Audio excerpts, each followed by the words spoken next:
Pemirsa, kebijakan menaikkan ambang batas investasi asing di Bali menjadi 100 miliar rupiah membuka ruang bagi hadirnya investasi yang lebih berkelas dan berdampak jangka panjang.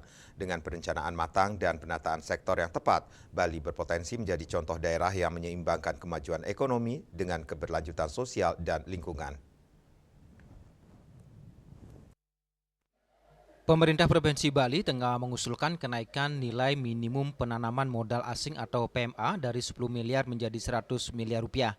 Langkah ini dinilai strategis untuk memastikan bahwa investasi yang masuk ke Bali tidak hanya berorientasi pada keuntungan semata, tetapi juga memiliki kualitas, dampak sosial, dan keberlanjutan lingkungan yang jelas.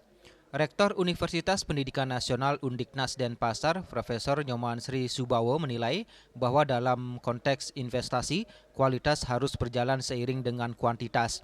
Ia menekankan bahwa nilai investasi yang besar perlu disertai kajian matang mengenai sektor dan lokasi yang tepat, agar modal yang ditanamkan benar-benar mampu memberi manfaat maksimal bagi daerah.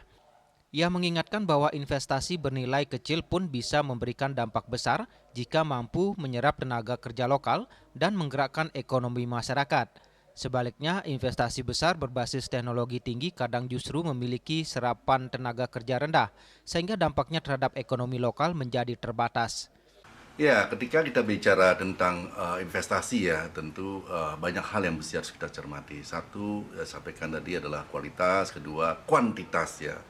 Kalau kuantitasnya mesti harus 100 miliar dalam konteks investasi, ya kita cari tahu juga bidang apa yang ranah apa yang nilainya ya minimal 100 miliar. Tentu banyak hal yang mesti dipikirkan ya, kawasan yang di mana akan diinvestasikan.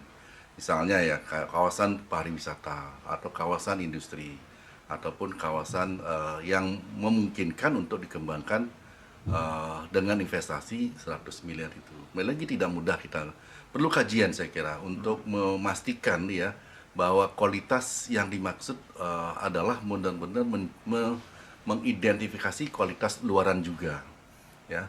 Ketika 100 miliar menjadi patokan, pertanyaan saya, bidang apa yang bisa digarap dengan nilai sekian, minimal 100 miliar. 10 miliar bisa memberikan kualitas, bisa jadi. Ya, tentu outcome-nya yang mesti harus kita cermati. Memberikan dampak enggak bagi masyarakat kita. Ya, secara ekonomi, ya tentu ya, memberikan serapan angkatan kerja enggak. Ya, tenaga kerja di Bali khususnya diserap enggak dengan 10 miliar. Jangan-jangan yang 10 miliar ini lebih banyak menyerap tenaga kerja dibandingkan yang 100 miliar.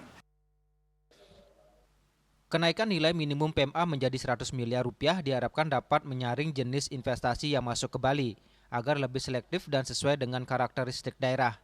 Dengan pendekatan yang tepat dan kajian yang konferensif, kebijakan ini diyakini dapat mendukung pertumbuhan ekonomi Bali yang lebih merata, berkualitas, dan berorientasi pada kesejahteraan masyarakat. Yana, Bali TV.